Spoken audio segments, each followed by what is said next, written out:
Coaching is about changing somebody's behavior and changing their mental models. That's what coaching is. Now think about mental models. All right? A baby comes into the world, they have no mental models. In fact, the first thing that happens to them is somebody hits them on the rear end and they cry. They don't get it. They don't know what this world is about. It's total confusion. The first mental model that most babies get or develop is, if I whine and complain loudly enough, I get what I want. That's a mental model. So they're hungry, they cry. You come and feed them. They cry louder. You come and feed them. Their diaper's wet, they're sore, they cry. You come and change their diaper. It's an early mental model that's developed. It's a very self-centered view of the world. Your mental models are how you see things. This is how it works. I'm getting it. I'm starting to figure it out. I cry, I get this. And there's a lot of kids that start to grow up and they still haven't evolved their mental models. They still have the same kind of mental model. We see people come into the workplace that have very similar mental models. What kinds of mental models become really important to develop if we're going to have the right kind of ecology? Understanding that there's value that I get out of my work besides the paycheck. It feels good to help somebody else. It feels good to be in that team process. I get something out of it, the relationships and the benefits. Some people get nothing out of their work except the paycheck. That's it. That's about their mental models.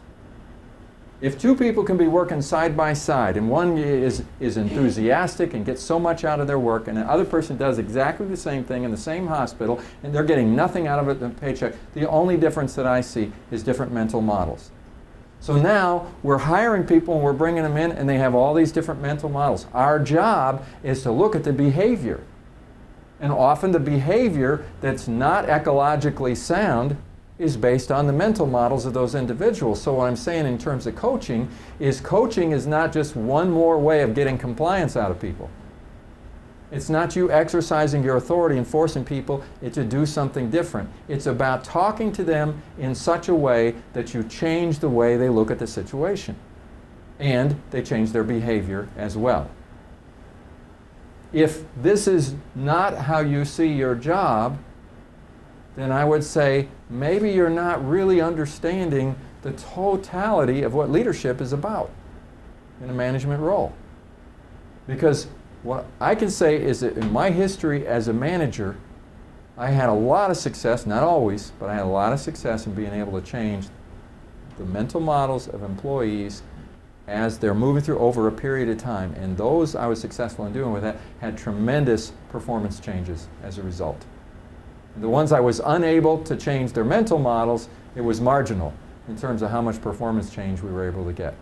So how do you change a mental model? You get them to look at things differently. You get them to look at their situation differently. You get them to look at absenteeism from a different point of view.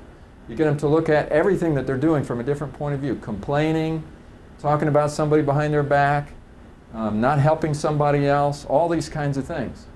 So now our role is to change the mental models of people, and what's the vehicle that we have, and the behavior of people, what's the vehicle that we have to do it? It's coaching. A lot of things come back to coaching. So then the question is, how good of a coach are you? Because to a great degree, if you are not an effective coach, I would have to say that there's a whole aspect of your management role that you're not doing as well as you could otherwise. And it's a huge gap. The problem is that we see very few managers who we've had in the past that were great coaches. So where did we learn it? The reason there isn't as much coaching as there could be, effective coaching in the workplace today, is we haven't made it part of what we do. We're not doing it effectively. We don't see we don't see people effectively coaching and so forth. So this is your job. And my challenge to you as we move through this program is to get you to look at yourself and your coaching skills and how well you're able to deal with the situations that come up in order to improve, to grow people, to help them to develop and improve team ecology.